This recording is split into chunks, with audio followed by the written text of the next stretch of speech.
Soy el coronel Ortiz, director del Centro de Historia, y acompaño a la representación de hoy, Iván Pérez, y a Francisco Dalmau, que va a ser quien lo presente.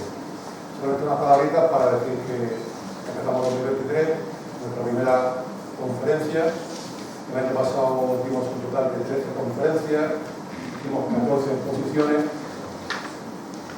Nos sentimos muy satisfechos de lo que pasó en 2022. Puesto que por primera vez alcanzamos los 70.000 visitantes en todas las actividades culturales que realizamos en el centro. Se incrementó un 75% el número de visitantes con respecto al año anterior, ¿no? Bueno, eso nos da satisfacción y la misma se sigue en esta jornada. A pesar de que tengo que darle las gracias por la asistencia, porque a pesar del día que nos acompaña, bueno, pues vamos a ver qué nos cuenta hoy, que creo que es un tema bastante interesante, ¿no? Y más por la situación actual en la que estamos, que parece que generamos de la historia, ¿no? Porque la tenemos ahí. Tenemos que aprender mucho de ella y de lo que hicieron los antepasados. El conferenciante es un señor extraordinario, tiene un currículum de la marinera, pero bueno, eso se lo dejo a Francisco para que cuente lo que considero.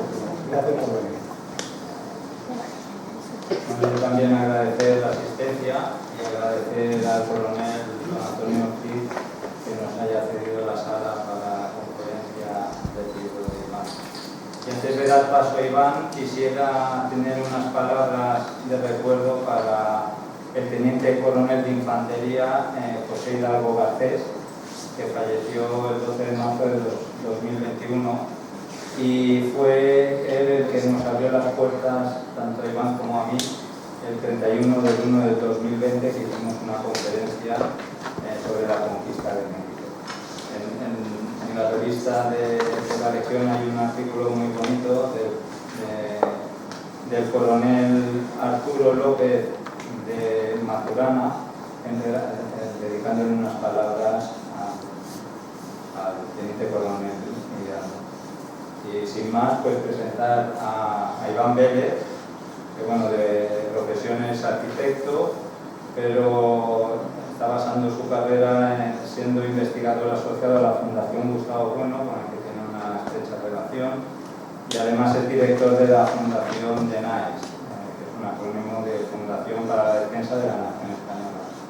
Es autor de bastantes libros, La Conquista de México, que presentamos aquí, la conferencia sobre la leyenda negra, y también artículos en especial de revistas filosóficas, El Basilisco, Catoblepas, así como conferencias de historia y filosofía. Sin más.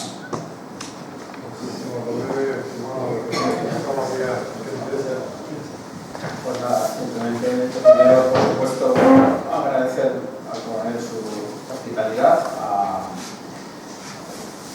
al Centro de Historia y Cultura Militar de Baleares, que es un sitio que he visitado en varias ocasiones, me parece que hace una labor magnífica. La última vez que estuve aquí, creo que fue hace justo 3 años, pero ya no, también hace rato un poco fuera de juego, pero muy contento de que se retomen las actividades, porque creo que son muy necesarias. Por supuesto, también agradecer a Francisco Dalmau su habitual generosidad y su entusiasmo para organizar cualquier tipo de evento que se entrega su trabajo y sus quebraderos de cabeza. Así que pues, vaya desde aquí el agradecimiento a todos. Y bueno, yo pretendo hacer una presentación del libro. Vamos a pasar por los puntos que considero más relevantes y luego, si os parece bien, haremos un turno de debate, de preguntas, ¿no? Que es lo más correcto. Me ha preguntado mucha gente, a ver, me suelen hacer 2 preguntas, ¿no? ¿Qué hace un arquitecto hablando de historia? Y yo siempre digo lo mismo, pues bueno, cada uno tiene sus pasiones, y yo creo que historiador es aquel que con los, dice que con relatos y reliquias hace la historia, es decir, con los elementos que llegan hasta nuestro presente, las crónicas y las cosas que aparecen vía arqueológica, pues es como lo que puede confeccionar la historia, porque lo que la historia no es fruto de un viaje en el tiempo a través de una máquina inexistente que nos condujera, por ejemplo, pues, yo que sé, a Navarra de todos los que fuéramos las pudiéramos presenciar. De las Navas de Tolosa, por poner un ejemplo, lo único que se puede decir es aquello que aflore en el territorio donde se dio la batalla, es decir, esas reliquias de las que se hablaba, pues, un casco, una moneda, una punta de lanza, una onda, y a eso hay que acompañarlo con las crónicas, en este caso la de Jiménez de Rada, en este caso sí que la hay, y es con eso con lo que se puede reconstruir cierto tipo de historia. Digo cierto tipo de historia porque con las reliquias de las que estoy hablando ahora, pues hay una fijación en el tiempo, uno sabe que una moneda se acuña de un año para adelante, pero no hacia atrás, este tipo de detalles son importantes, pero en los relatos, en las crónicas, en las historias, es donde ya intervienen otros aspectos, a mi juicio, inexcusables cuando uno aborda un periodo histórico y trata de acercarse a él. Y es que en todo relato, toda crónica, hay un componente, por muy objetivo que se quiera ser, siempre hay orbitando una serie de ideas, de ideologías, de mitos, que no se pueden soslayar. Cuando uno, y de hecho cuando hablé aquí hace 3 años, yo me refería a la batalla de Centla, la primera batalla que entablan los españoles con los indígenas mayas. Las crónicas hablan de la aparición de un caballero de porte sobrenatural, así lo dice Bernardo del Castillo. ¿A quién se está refiriendo? A Santiago Matamoros.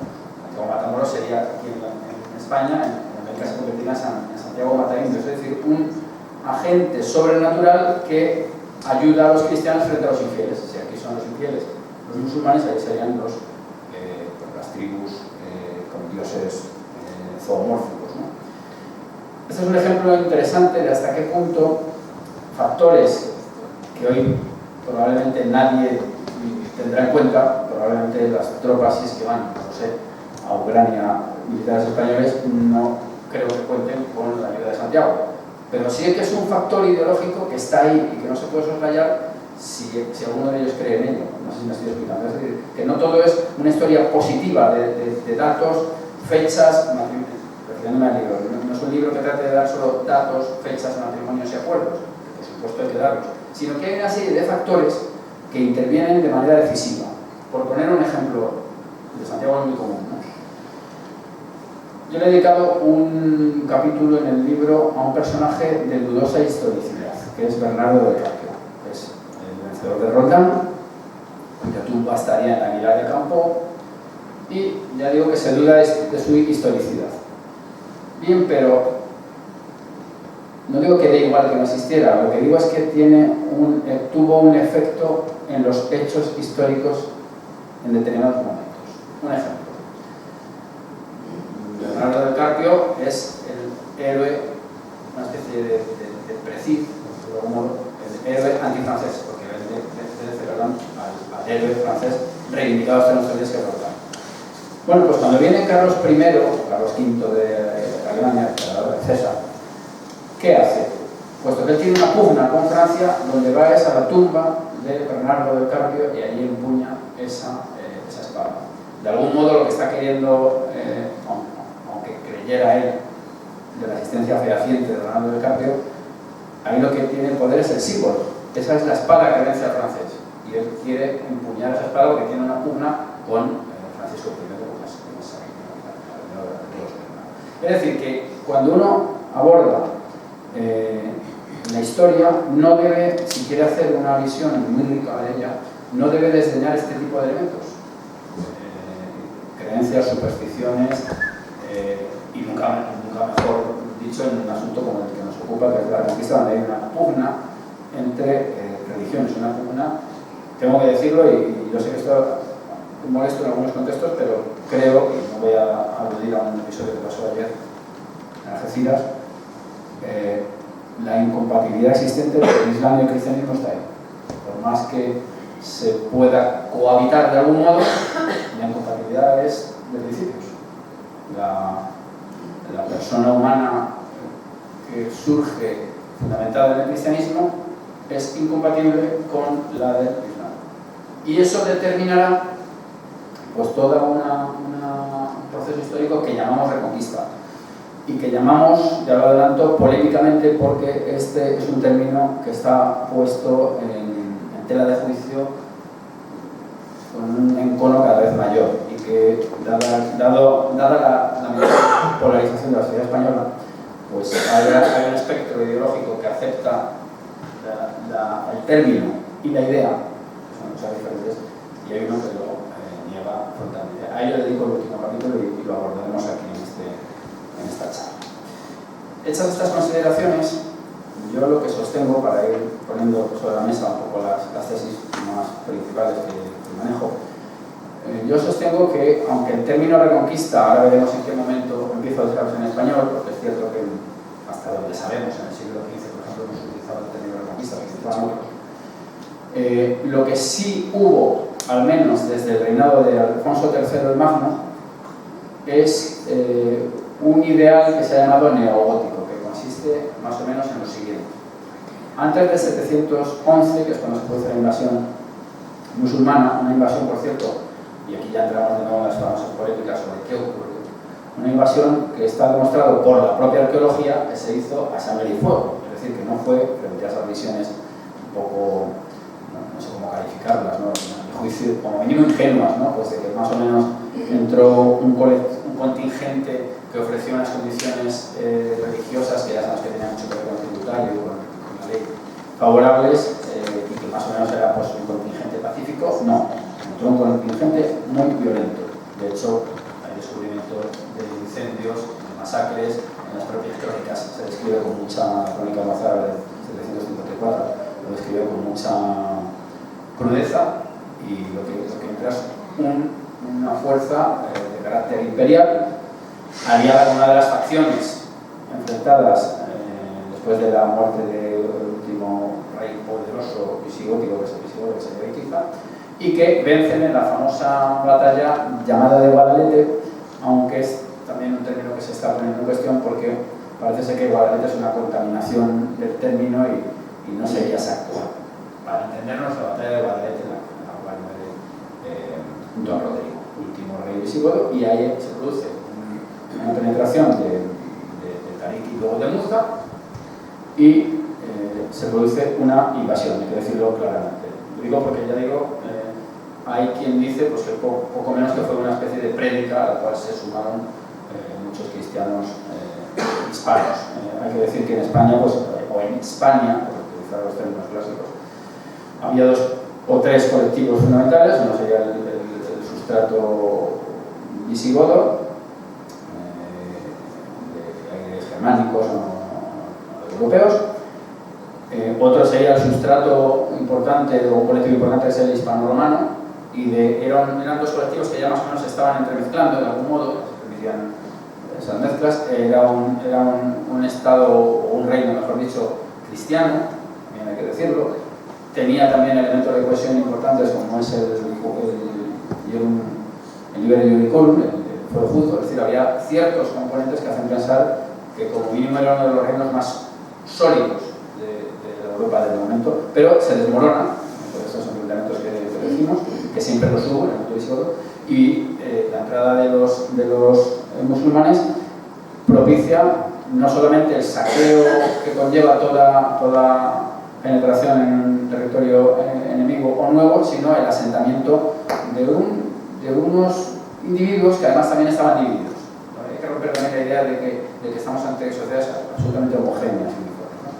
¿Por qué lo digo? Porque los musulmanes que entran eran diversos. Unos eran bereberes, eran una especie de neoconversos, por decirlo de algún modo, y otros diríamos que serían la aristocracia del Islam, árabes, yemeníes, etc.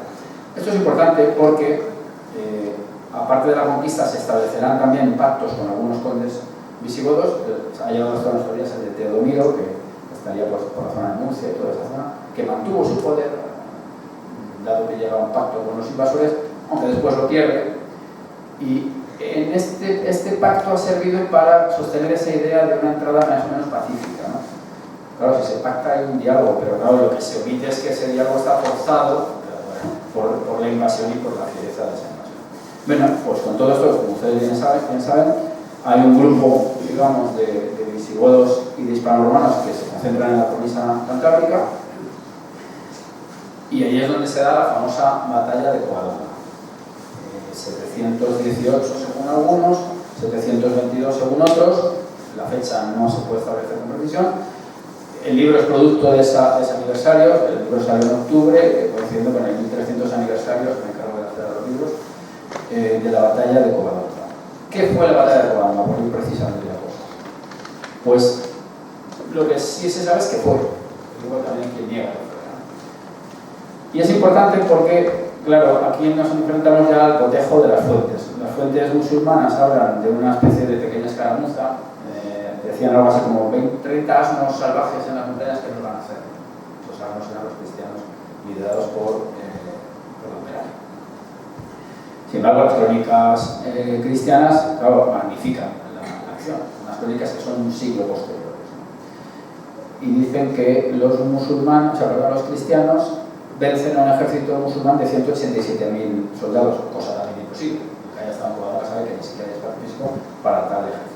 ¿Qué ocurre? Porque estamos con la famosa guerra de cifras clásica, y porque en la guerra hay vinculados a la milicia, religión de hombres honrados, según Calderón de la Barca, y todo el mundo sabe que la propaganda es un factor importante dentro del conflicto bélico. Bueno, pues como allí se dio esa batalla o ese enfrentamiento, desde las fuentes cristianas se magnifica el número de vencidos. Esto ya lo había hecho Julio César en la guerra de las Galias. Si uno lo lee se da cuenta que las cantidades de tribus galas, o sea, bueno, galas, sí, que él conquista, bueno, son ingentes. En la conquista de México también lo hace Bernardo de Castillo, magnifica las cifras. ¿No? ¿Qué importancia tiene Covadonga? Pues la tiene toda, pero yo digo que la tiene toda de manera retrospectiva. Es decir, si Covadonga fuera lo que fuera de la escala que fuera, si después de Covadonga, no se hubiera expandido con Alfonso II y Alfonso III el reino Astur-Cantábrico, como queramos llamarlo, hasta el Duero, prácticamente una zona con poco asentamiento musulmán y una expansión que se vio también favorecida por la primera guerra civil que se da entre musulmanes, es decir, entre bereberes y esos árabes que estoy diciendo, esas facciones que están enfrentadas, pues si no se hubiera dado esa expansión, que es lo que hace echar los ojos atrás y darte cuenta que el punto de arranque es Covadonga no tendría esa fuerza, ¿no? Claro, cuando Alfonso III, en este ideal neogótico del que voy a hablar inmediatamente, se refiere a eso, en esos tiempos de Alfonso III, hablan de esa batalla, intervienen ya otros factores que yo digo que no se pueden desdeñar si uno quiere hacer una historia mínimamente profunda. Y es cuando dicen los cronistas, la crónica retensia y beltense, pues que Dios ha castigado a los visigodos por su degeneración, pero les apoya, y la prueba del apoyo es esa primera victoria donde pues, las flechas que lanzan los proyectiles que lanzan los musulmanes rebotan en las paredes de la roca y matan a los propios lanzadores, y luego en la huida pues hay un corrimiento de tierra y se matan unos cuantos. Es decir, son unas imágenes que, si uno se da cuenta, tienen mucho que ver casi con el Antiguo Testamento y con el castigo divino a los enemigos de los hijos verdaderos. Entonces, este es un factor también importante porque nos tenemos que dar cuenta que estamos ante un periodo de tiempo marcadamente, o sea, con un factor religioso muy marcado. Desde el punto de vista musulmán, las victorias serán victorias de Alá, y de hecho la yihad tiene cierta polisemia. Para unos es el esfuerzo interior, una cosa puramente psicológica, pero claro, la manifestación externa de la yihad es la guerra santa. En la guerra santa, contra el infiel y seguir el camino de la fe, que eso es lo que exactamente tenían que hacer, pues es lo que, digamos, esa es la fuerza que da, o la motivación que da a los musulmanes. Por parte de los cristianos, ¿qué ocurrirá? Pues exactamente lo mismo, de manera simétrica. Es decir, Dios nos ha castigado como reino pues, que ha cometido todo tipo de corruptelas, por llamarlo de un modo más inmediato, y no más que hablar de referirnos a la famosa motivación que habría empujado a don Julián a ser el facilitador de la conquista, la leyenda de la Cábala, pero Dios, somos sus hijos y Dios nos va a ayudar. Y claro, ese elemento providencial está en todo momento presente. Y yo insisto, eso no podemos desdeñar. Bien, en esas primeras crónicas de lo que se habla es de la pérdida y restauración de España. Esta pérdida, por los motivos que estoy exponiendo, y la restauración. Y ya adelanto mi tesis. La restauración no se concluye, es decir, lo que se ha perdido no se recupera, sino que hay una construcción distinta. Por eso el subtítulo es La construcción de España, no es la restauración de España. Porque lo que acaba en 1492, lo que se concluye no da lugar a la restauración del reino visigodo. Lo que se da es a la configuración de unos reinos que con el matrimonio entre Fernando y Isabel quedan unidos y se produce el primer estado o el más sólido de Europa, pero que no son la restauración del mundo visigodo, es otra cosa para pasar muchos. Sin embargo, es cierto que el recuerdo de ese mundo perdido está constantemente acudiendo a la mente de los cronistas y de muchos de los actores principales de la conquista. Vamos a poner algún ejemplo. Hay una polisemia, es decir, se utiliza pérdida de restauración, se utiliza conquista, se utiliza el verbo cobrar, recobrar, todo ese tipo de verbos son los que utilizan. Bueno, por poner un ejemplo. Como es bien sabido, Al-Ándalus no era tampoco ese paraíso romántico que se creó en el siglo XIX, pues de una especie de mundo lleno de sensualidad, de paz y de poesía. No, hubo un factor esclavista potentísimo, hubo un mercado de eunucos, lo digo porque es que estas visiones son mucho más crudas, la realidad es mucho más cruda que la ensoñación, ¿no? Hubo unas luchas internas grandísimas, que decir de las pugnas entre los reinos de taifas que tanto favorecieron a los cristianos, que decir de los asesinatos dentro de las mismas familias propiciados por la institución de la poligamia. El emir tenía varias mujeres y cada una de esas mujeres quería que su hijo fuera el heredero, y eso propicia una violencia intrafamiliar, podríamos decir, grandísima, ¿no? Cosa que no ocurre en el mundo cristiano, que aunque las había evidentemente esas pugnas, pero no de esa entidad. Como digo, siempre estuvo latente esa idea de que hay un mundo que se ha perdido y que hay que recuperarlo. Y ese Al-Ándalus también ofrece signos de degeneración para otras visiones rigoristas del Islam. Y por eso entran en la península, a veces reclamadas por estos propios reinos de taifas limitados, pues la invasión almorávide y la almohade, que son lo que diríamos hoy una especie de talibanes del momento, es decir, unos rigoristas que entrarían a un Al-Ándalus que por diversas causas pues tampoco estaría siendo un modelo perfecto de sociedad organizada. Bien, pues en ese contexto, para ver un poco cómo se mantiene todo el ideal que yo he llamado neogótico, por decirlo de algún modo, en el año 1090, siglo XI, todavía Baleares no había sido conquistada por Jaime I. El emir Yusuf almorávide desencadena otra campaña en la Al-Ándalus para protegerle del empuje de los reinos cristianos, ¿verdad? Porque, bueno, él percibe unas señales de debilidad en los reinos que hoy serían de Andalucía y trata de protegerlos y de aumentar el rigor oránico de esas tierras. Hasta el punto de que varios de los reyezuelos que están en la Al-Ándalus, en Granada y en Málaga, son llevados al norte de África para ser sustituidos por gentes más rigurosas, ¿no? Y en su destierro, este reyezuelo, Abdalá, el rey de Granada, en su destierro africano, escribió sus memorias. Es importante porque es una fuente musulmana, porque aquí siempre se puede decir, bueno, claro, ¿qué vas a decir tú que vienes del mundo cristiano? Pues todo perfecto, ¿no? Bueno, vamos a ver qué hay desde el otro lado, ¿no? Y Abdalá escribió sus memorias en África y recogió las palabras que le dijo un emisario de Alfonso VI, que es el conquistador de Toledo, que era la capital del reino visigodo y por lo tanto tiene un simbolismo enorme. Y este embajador llamado Sisnando Davidiz, que por cierto era judío, sabemos que los judíos siempre estuvieron orbitando en torno a las cortes, tanto musulmanas como cristianas, por cuestiones religiosas. Hay que decir, por cierto, que el mercado de eunucos de Lucena, que era muy potente, estaba gobernado también por judíos que también iban fronteras con Alemania para este tráfico de personas. ¿Por qué? Porque los judíos, en la realidad, la imposibilidad de tener bienes raíces les obligaba a ser negociantes y a ser mercaderes, por decirlo así breve. Bueno, pues ¿qué es lo que le dijo Sisnando David a este reyezuelo granadino? Año 1009. Y esto es lo que lo cuenta Abdalá. Al-Ándalus, le dijo Sisnando David a Abdalá, era en principio de los cristianos. Al-Ándalus se refiere a la España musulmana geográficamente.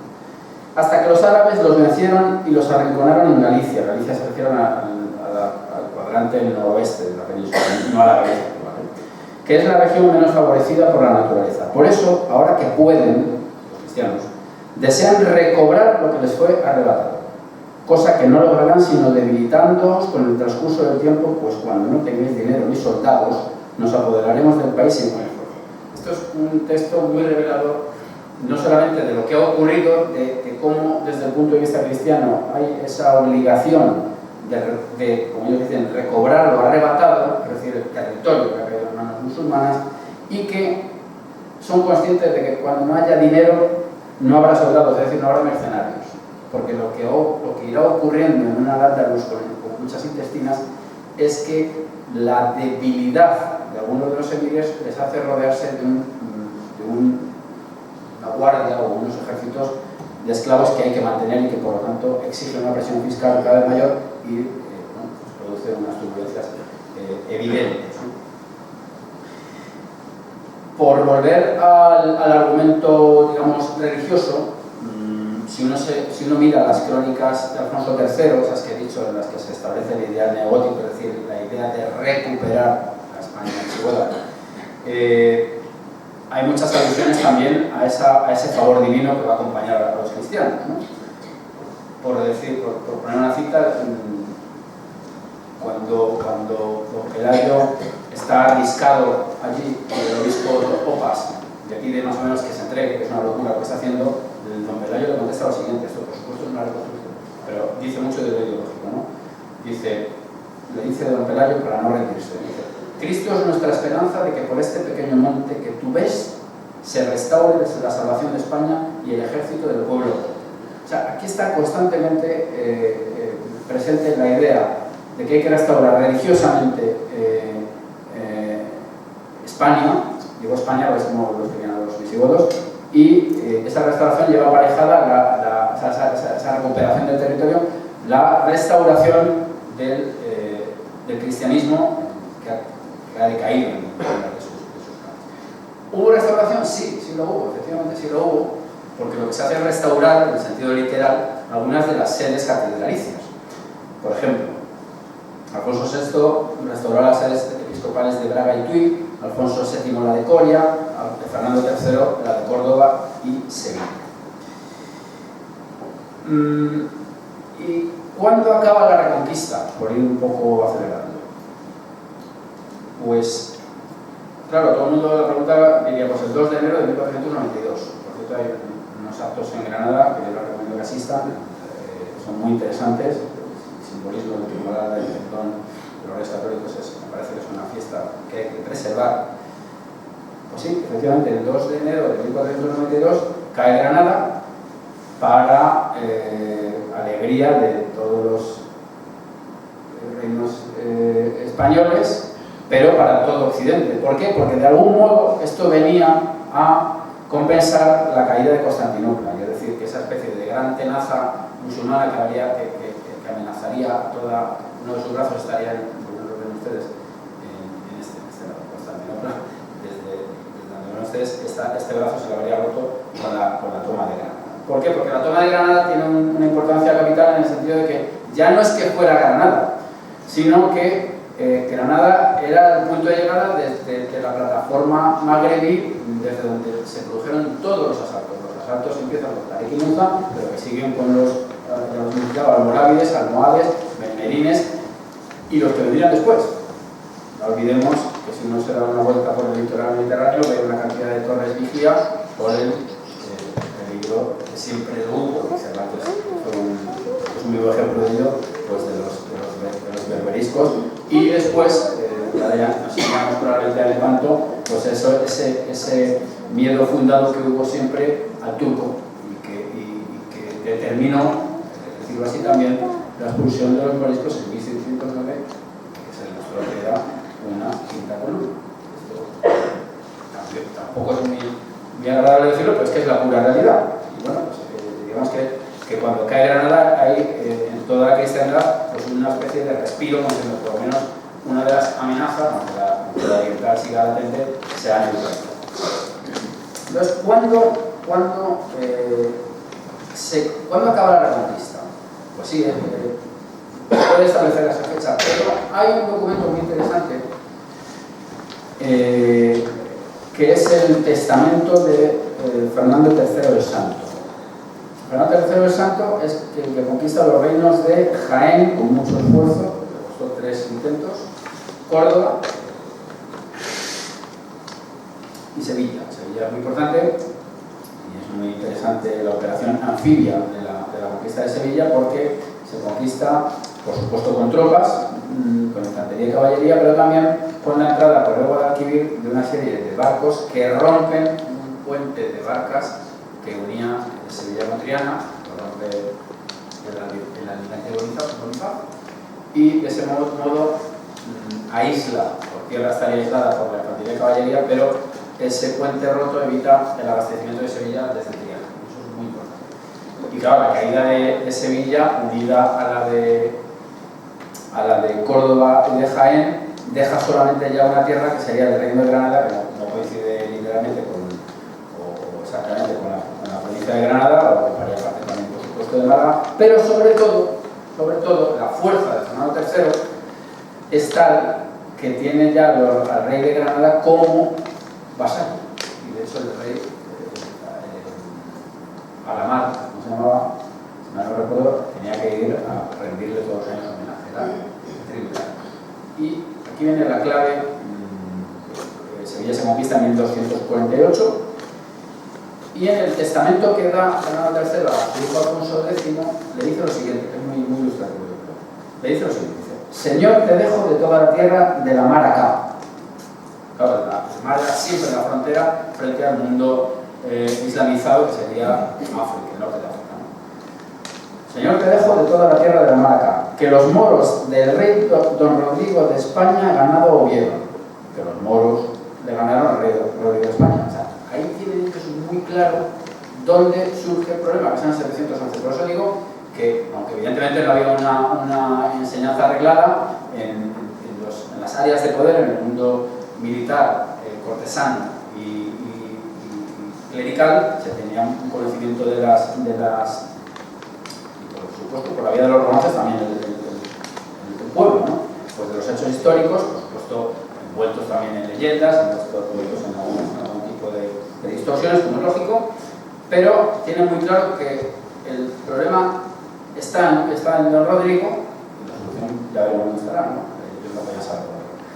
Pero está claro que ven que España se pierde con la derrota de don Rodrigo, que por cierto muere en la batalla de Guadalquivir. Continúa la cita, dice: en tu señorío finca toda, y en tu señorío queda toda España. La una conquerida, la una conquistada, la otra tributada. Es decir, esa parte que quedaba era ya vasalla de Alfonso X. Es decir, tiene todo el poder. Más o menos le viene a decir algo así como: puedes terminar la obra, ¿no? Y ahora es muy gracioso lo que dice en la siguiente línea, porque es como una especie de construcción lógica, ¿no? Si haces más, eres más; si haces igual, eres igual; si haces menos, eres menos. Si en este estado en que te la yo dejo la supieses guardar, eres tan buen rey como yo. Es decir, si mantienes lo que yo he hecho, eres tan buen rey como yo. Si ganares por ti más, eres mejor que yo. Es decir, si ganas más, eres más que yo. Dice: si de esto menguas, no eres tan bueno como yo. Bueno, más allá de esta cita que deja ahí, esta especie de reto que le deja a su hijo, lo importante es que en el trance de muerte de Fernando III ya hay una conciencia de que España está ganada y que hay que rematar de algún modo la faena. La faena se alargará por diversos motivos, incluso por luchas internas dentro de los reinos cristianos. Luchas internas, por cierto, que siempre que siempre dejaban un pozo de decepción, es decir, cuando había un enfrentamiento entre dos reyes cristianos, había luego una especie de lamento como diciendo, nos hemos peleado en casa y hemos descuidado la tarea, que la tarea es recuperar toda España, recobrar, como queramos llamar. El recuerdo del 711 es, ya digo, continuo, en todo momento. Y ya digo que en el mundo cortesano, en el mundo religioso, e incluso pues en el mundo de la naturaleza, como es lógico. Porque sí que es cierto que con el paso de los años, con el paso de los siglos, se va transformando el tipo de guerrero. El tipo de guerrero, a finales, cuando ya se produce la conquista, la guerra de Granada, durante una década más o menos, Hernando de Pulgar se queja, en algunos momentos el cronista, de que algunos caballeros o algunos nobles van a la guerra un poco a hacer alarde, que ya es una guerra diferente, ya no es una guerra tan feroz como pudiéramos pensar que hubo en la batalla de Sagrajas o en el enfrentamiento de Tamarón, sino que es una guerra ya en gran medida caballeresca, regida por otros códigos, una guerra casi podemos llamar renacentista, y es que así lo es. Incluso hay quejas de que algunos van al frente pues, rodeados de ciertos elementos suntuarios casi para adornarse más que para combatir crudamente en el campo de batalla, aunque hay evidentemente muchas muertes. No hay más que pensar en el doncel de Sigüenza, que no era precisamente un labriego, y ese señor muere en la guerra de Granada, una escaramuza en la batalla en la Vega de Granada, y de hecho, si uno va a la tumba en la guerra de Sigüenza, se da cuenta que la cabeza está apoyada sobre una haz de laurel, eso quiere decir que ha muerto en batalla. Si fuera una moda, sería muerte natural. Está presente toda esta ideología en todo el mundo. Por poner un ejemplo, que me gusta mucho esta cita, a mediados del siglo XV, un militar de un linaje gallego, un personaje muy curioso llamado Alonso Fajardo el Bravo, que venció a una hueste granadina en una batalla de los Alcorchones. Luego tuvo unos enfrentamientos con un familiar suyo, y entonces escribe al rey Enrique IV. Sabemos que Enrique IV, pues, bueno, un personaje muy maltratado en la historiografía, pero bueno, es muy interesante lo que le dice en una carta fechada el 20 de agosto de 1458 en Caravaca, en Murcia. En la cual este Alonso Fajardo el Bravo mantiene el recuerdo de don Rodrigo y le dice lo siguiente al rey, muy interesante: yo, señor, no soy para conquistado de caballería de rey, que estoy en este reino solo y no tengo otro reparo sino vos, que sois mi rey y mi señor, y siempre llamándome vuestro me defenderé, y vuestro nombre en mi boca y de los míos será loado.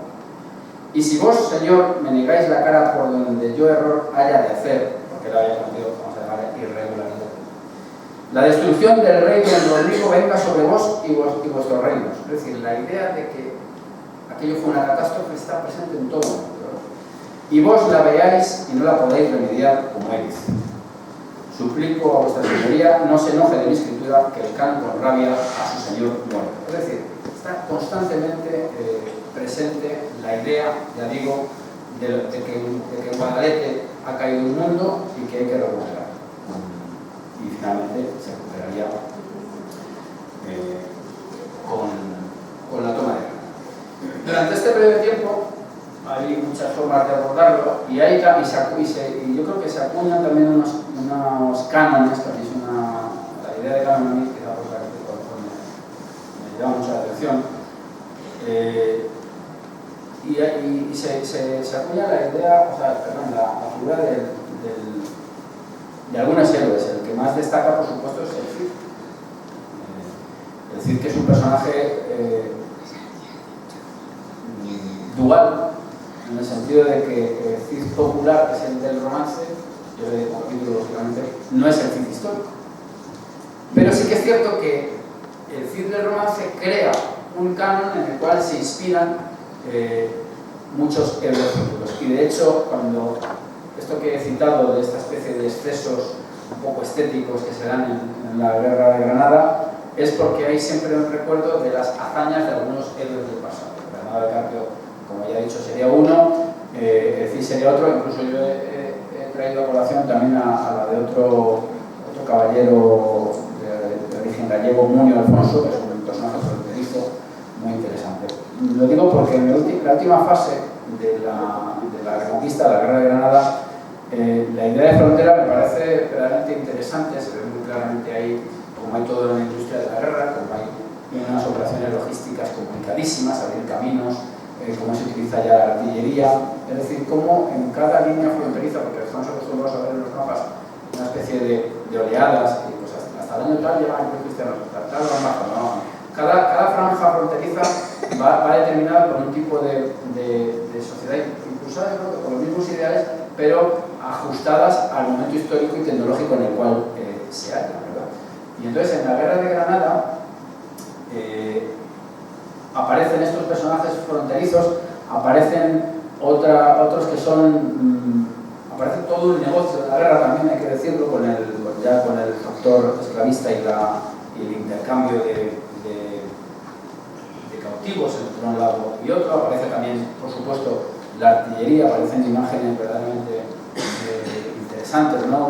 Tomas como la de Ronda, en fin, muchos elementos muy interesantes e incluso elementos muy crudos. Estoy pensando, por ejemplo, en la conquista de Almería y la de Málaga, que no fueron precisamente cosas amables, ¿no? Pero bueno, verdaderamente hay que tenerlo muy en cuenta, la crudeza con la cual se produjeron esas conquistas, no así la de Granada, que ya fue una cosa casi acordada, pero muy curiosa también porque a Boabdil se le ofrece también que tenga en el interior, sin litoral, por supuesto, por evitar cualquier tipo de contacto con el norte de África, un pequeño reino al cual él renuncia, porque acaba de irse a su tierra, como nosotros llamamos tierra de religión. Bueno, yo creo que de lo que son los hechos, ustedes conocerán perfectamente los sitios fundamentales, podríamos destacar alguno más. Por ejemplo, en el terreno bélico a mí me llama muchísimo la atención la nava de Tolosa, por lo que tiene de contragolpe con respecto a la derrota de Alarcos, 1195, la batalla de la nava de Tolosa es 1212, en la primera pierden los cristianos estrepitosamente, gracias por la precipitación de Alfonso VIII, y en la segunda se aprende de ello, se recurre a una bula papal que impida que en la retaguardia se produzcan sabotajes, de algún modo, cristianos, y a las navas acceden, se da la famosa carga de los tres reyes, liderada por el rey castellano con su fuerza. Está Jiménez de Rada, que deja también por escrito la batalla fijada, y eso también es absolutamente fundamental, y probablemente yo creo que es una de las batallas más significativas o la que habría casi que destacar. Yo, porque siempre estamos pensando también en imágenes muy potentes y creo que esa lo es, ¿no? Bueno, más o menos eso sería un recorrido así punteado de los hechos, y yo quisiera, no sé, voy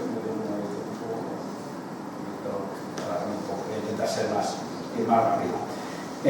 Quisiera hacer unos apuntes en torno a la polémica que actualmente en torno al término y la idea de reconquista. Yo creo que la idea es a lo que me he estado refiriendo toda esta media hora o 3/4 horas que llevo hablando, es decir, toda esta mentalidad asentada en todo momento, según la cual hay que volver a restaurar, aunque ya digo que no se restaura, pero esa es la idea que empuja a todos. Y luego está el término. O sea, yo creo que la idea es difícilmente discutible. Al fin y al cabo, España acaba siendo cristiana de nuevo, eso no se puede negar. Y acaba en poder de esos reyes, el poder territorial acaba siendo de ellos. E incluso, ya no solo España, en el 1292 ya la corona de Aragón se había extendido por todo el Mediterráneo, ya se había empezado la expansión atlántica, y unos meses después se descubre América. Es decir, que hay una visión global. Incluso la embajada Tamerlán, que se había hecho en su momento, da cuenta de hasta qué punto los reyes cristianos tenían una idea universal de su empresa. Por eso decimos que España es un imperio, es decir, hay una aspiración imperial y cuando los reyes se titulan emperadores es porque en realidad lo son, no porque subjetivamente ellos se lo crean y tengan una especie de delirios de grandeza, es porque realmente sus ambiciones son enormes y su poder lo es. Y por poner un ejemplo muy temprano, a Alfonso II el Casto le ofrecen en Francia una corona de emperador.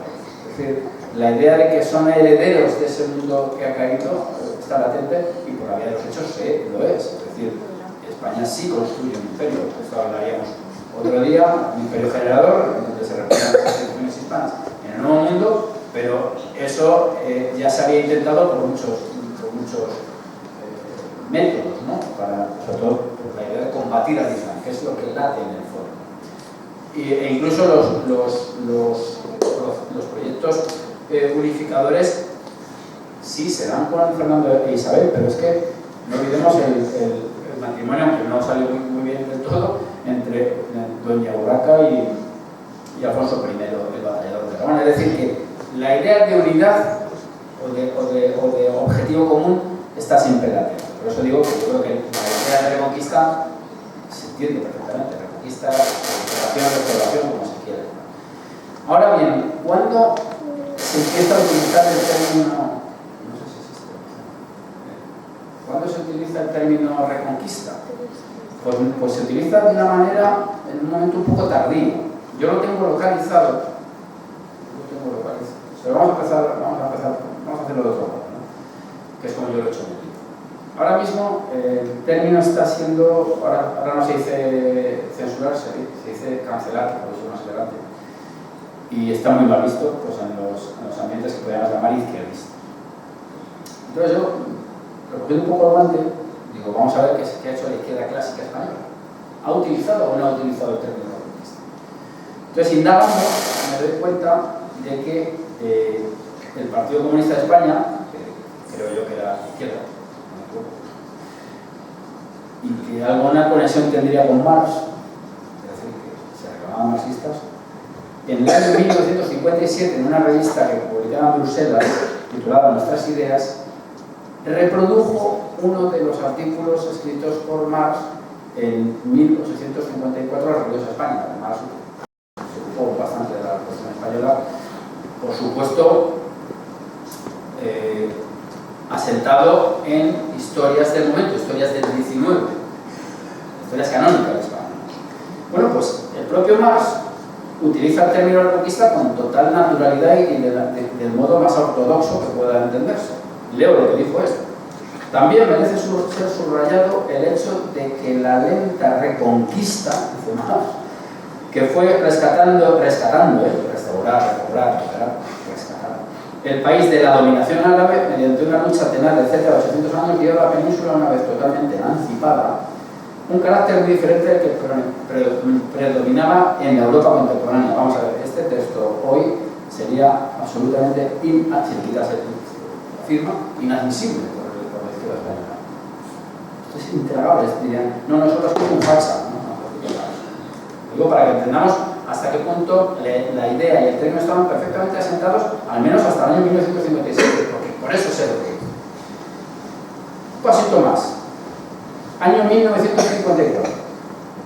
Lo digo porque aquí la pugna ideológica está en decir, no, es que Franco se apropió del término y de todos los símbolos. Año 1954. Partido Comunista de España. Mensaje del Partido Comunista de España a los intelectuales patriotas. Otra vez emplea el término reconquista.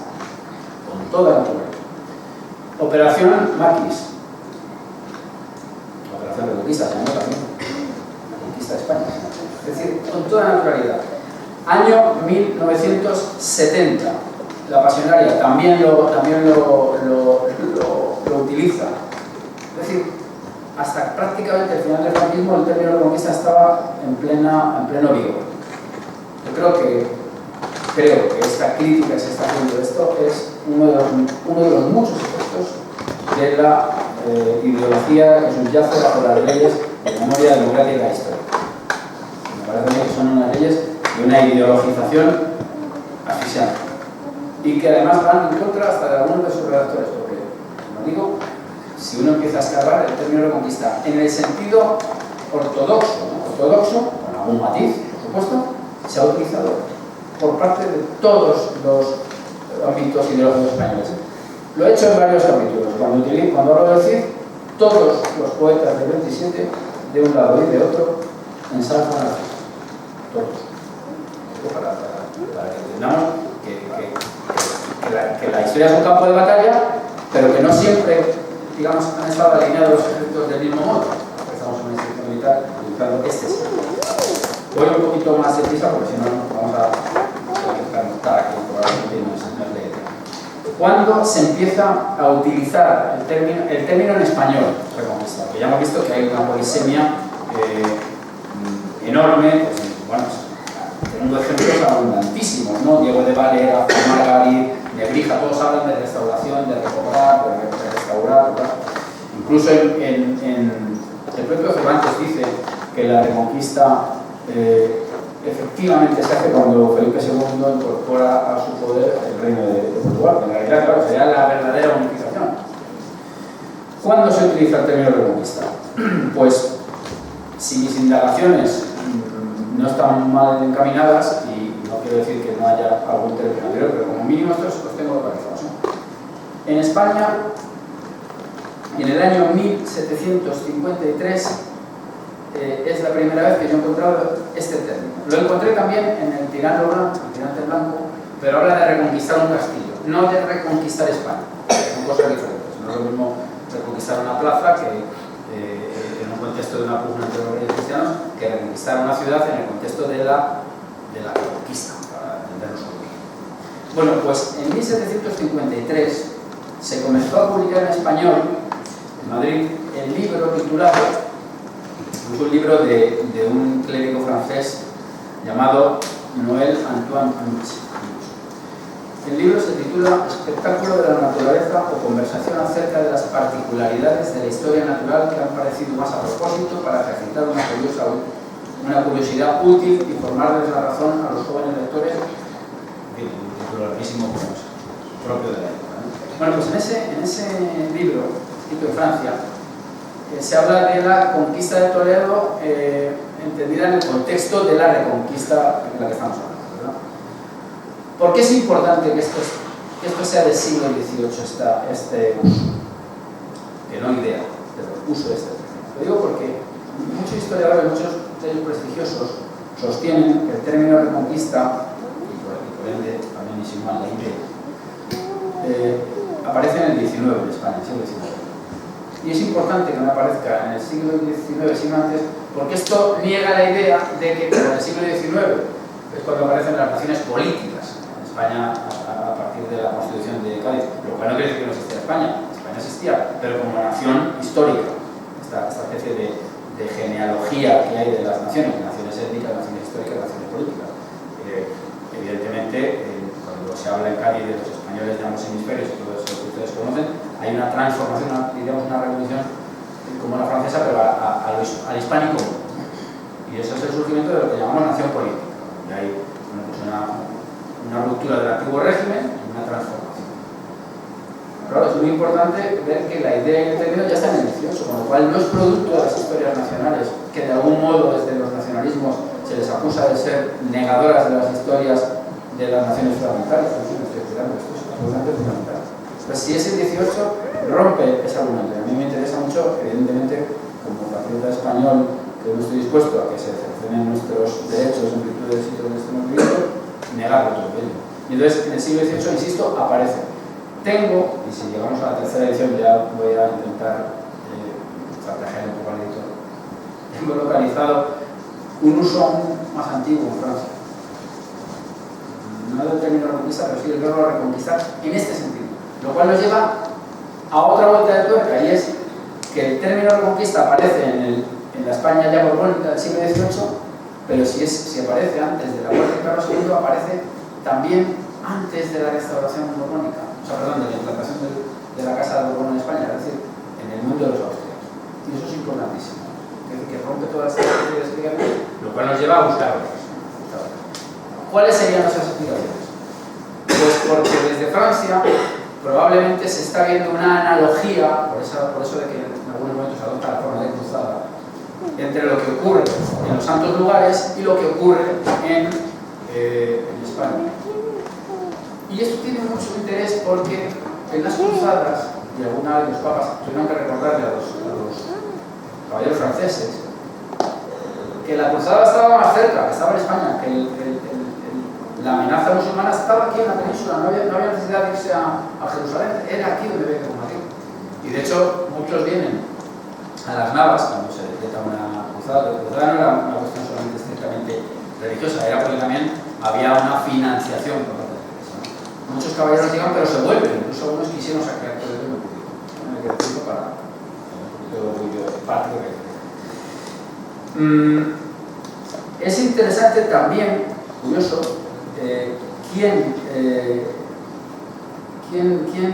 traduce esta obra al español. Y lo traduce un jesuita llamado Esteban de Terreros y Pando, que es, por cierto, quien dio la aprobación para la publicación de las cartas eruditas del padre Feijóo, una figura que le da muchas vueltas desde el punto de vista a muchos de los famosos ilustrados franceses.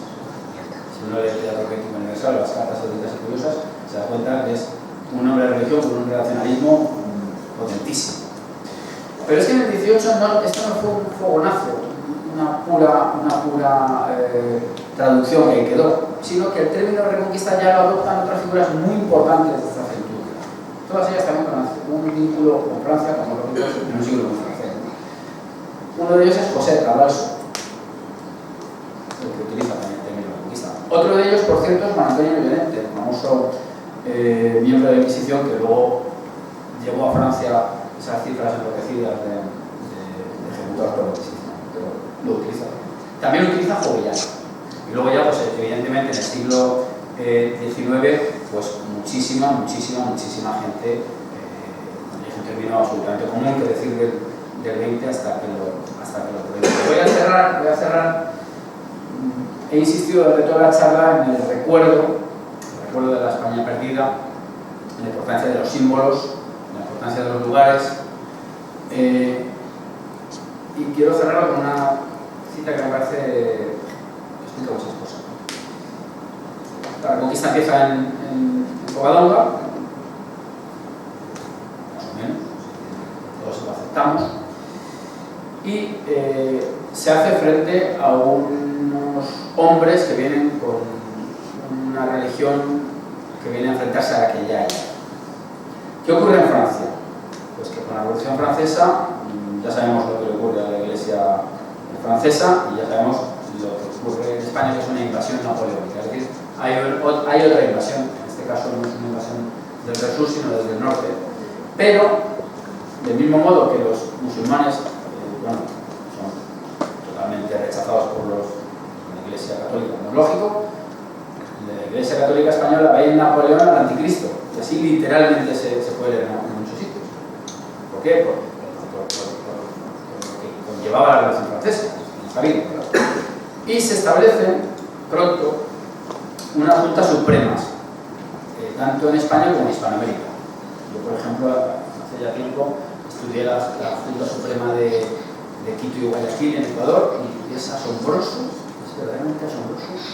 Los manifiestos que se elaboran en España son casi literales, es decir, lo que eran las élites criollas y ese mundo urbano que está en ambos lados, en ambos hemisferios, como dice en la Pepa, tenían unos ideales muy similares. La educación se ve que estaba muy uniformizada en esos estratos sociales. Pero bueno, en Asturias se estableció una Junta Suprema y el 25 de mayo de 1808, año absolutamente esencial, se publica el siguiente texto. Y con este voy a cerrar y haremos un turno de debates. Dice la Junta Suprema de Asturias, frente a la invasión napoleónica, ¿verdad? Siempre tuvieron en el hombre grande influencia la religión y los hechos heroicos de los antepasados. Convencida la Junta de la clásica verdad y deseando fomentar más y más el entusiasmo del soldado, dispone que salgan fuerzas a ocupar los montes de Covadonga y se le recuerde lo que en los días muy gloriosos para España hubiera en aquel punto sucedido. La conexión es inmediata. El día 27 emprenden la marcha con dirección a Villaviciosa. Al siguiente, las tropas que se han establecido. Al siguiente pasan al Infiesto y Cangas de Onís y, haciendo alto en esta villa, se dirigen al santuario dos compañías del Regimiento Provincial de Oviedo con las banderas a las órdenes del sargento mayor don Francisco Manglano, a rendirlas a la Virgen e implorar su amparo y protección. Al participar la Junta a las provincias la resolución de haberse alzado el país en defensa de su religión, de la patria y del rey, es decir, el lema que anticipa el lema del carlismo, y nombrando general en jefe al Marqués de Santa Cruz, las excita a formar causa común, a que le presten auxilios de hombres y dinero, ofrece proveerla de armas y pone en su conocimiento la de enviar tropas a los montes de Covadonga para, atención, que comience aquí la segunda restauración de España. Bueno, yo agradeciendo la atención prestada, cierro aquí mi intervención y doy paso a continuar.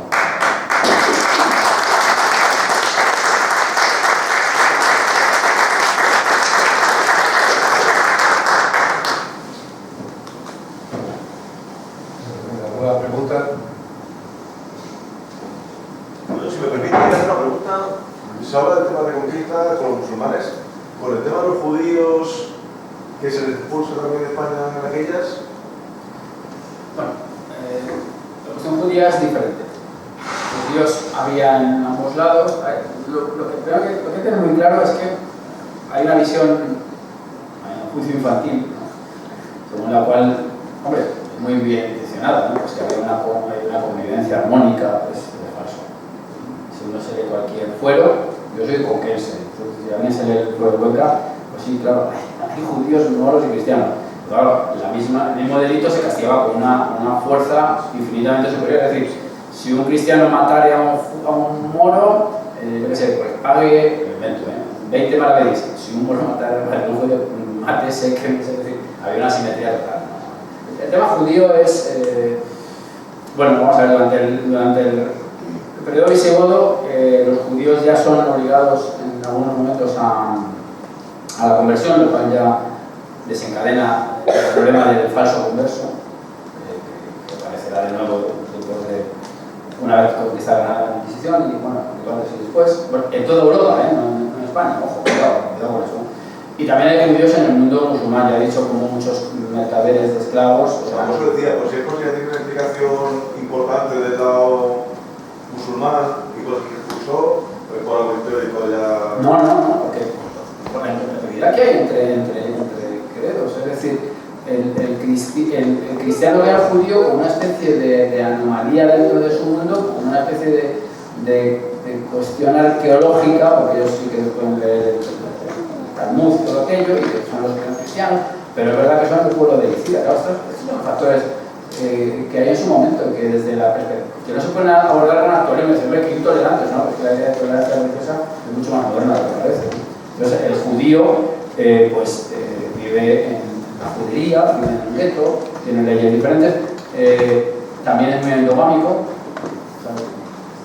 Quizá también esa obligación les hace cerrarse aún más. Eso lo he abordado en un libro que se llama Torquemada, el Gran Inquisidor, una historia de la Inquisición. Ahí he hecho algo. Seguimos. Juan, creo que tenía alguna pregunta. Sí. En el año 711 se produjo una invasión o una infiltración. ¿Y quién era la? Bueno, vamos a ver, claro. Hombre, una invasión hay, probablemente desencadenada por una invitación interesada, es decir, una de las facciones facilita la entrada. Pues Itarik era, según parece, un bereber dependiente de Musa, que es quien entra con las tropas, después entra Musa posteriormente y bueno, pues lo que sabemos de él. Digamos que se pasa un poco de frenada y tiene que ir Musa un poco a poner orden. Y luego ya son llamados a la hora que den cuenta de lo que ha ocurrido, ¿no? Y del botín que han capturado y todo eso. No sé si van a estar. El poner lanza de la defensa. Primero agradecerte la es enriquecedora, por lo menos para mí.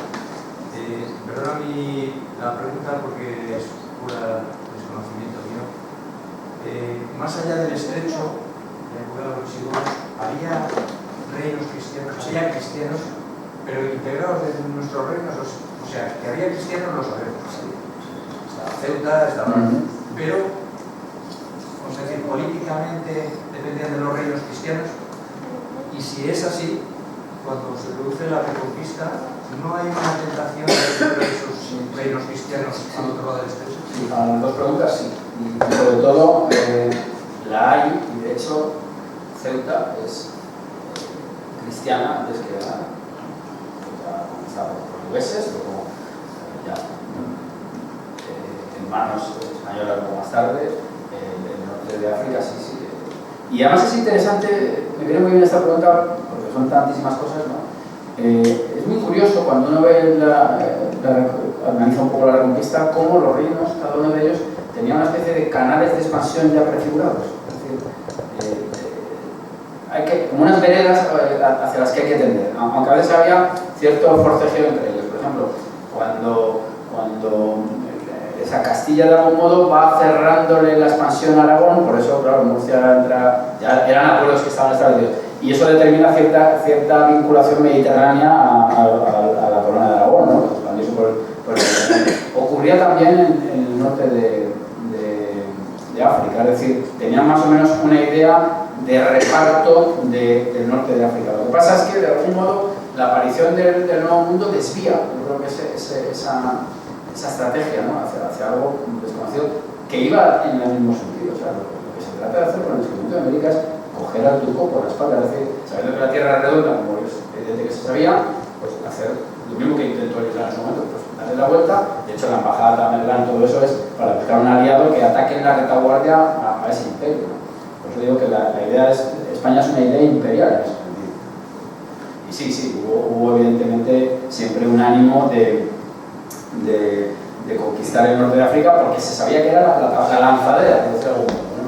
Y de hecho a Fernando de Antequera que luego el rey de Aragón, Portugal le lleva a ofrecer Ceuta, como para decir, te dejo esta parte, tú estás aquí y ya tienes controlado el estrecho. El estrecho siempre fue un problema, siempre lo fue.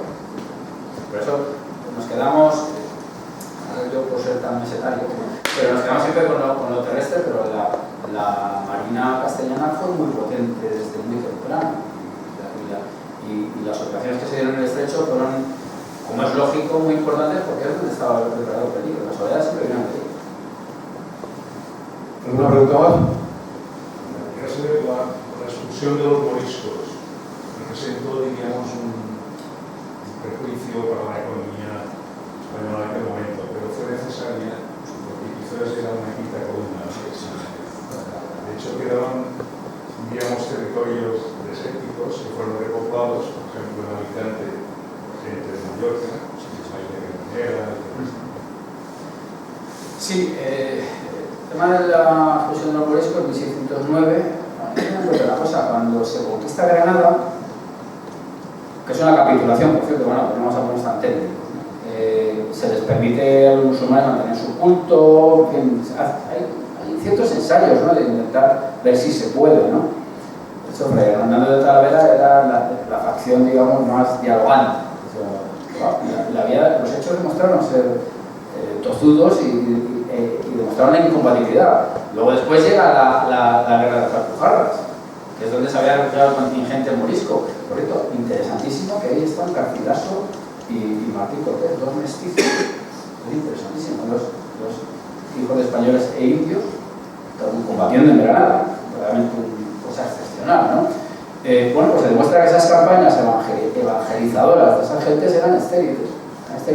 Entre otras cosas, porque, y esto hay que tenerlo en cuenta, porque el Islam tiene la institución de la taquilla, es decir, uno puede fingir haber aceptado las instituciones cristianas, pero llevar una vida paralela, por decirlo de algún modo, y eso es en gran parte de lo que ocurrió. Entonces, en 1609, pues hay la certeza con Carlos III de que hay una quinta columna, de que los turcos pueden tener un aliado interior, y hay que acabar con ellos y neutralizar. medida, creo que es una medida prudente. Y luego con respecto a lo de la economía, bueno, yo soy muy escéptico con esas cosas, porque hay unas idealizaciones, dicen, la expulsión de los judíos produjo una hecatombe económica, ¿no? Pero si es que luego la historia de España fue muy floreciente, no sé, y lo mismo diría yo, vamos a ver, los moriscos evidentemente no podían tener las mejores tierras. Es evidente, los repartos que se hacen con las conquistas, las mejores tierras están para los adalides, los castillos, los capitanes, es lógico, es normal.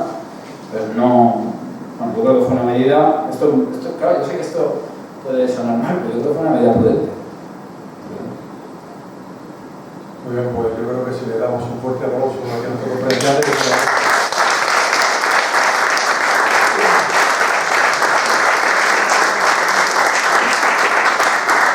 Muchas gracias por venir y hasta la siguiente, y ya le iremos informando. Buenas noches.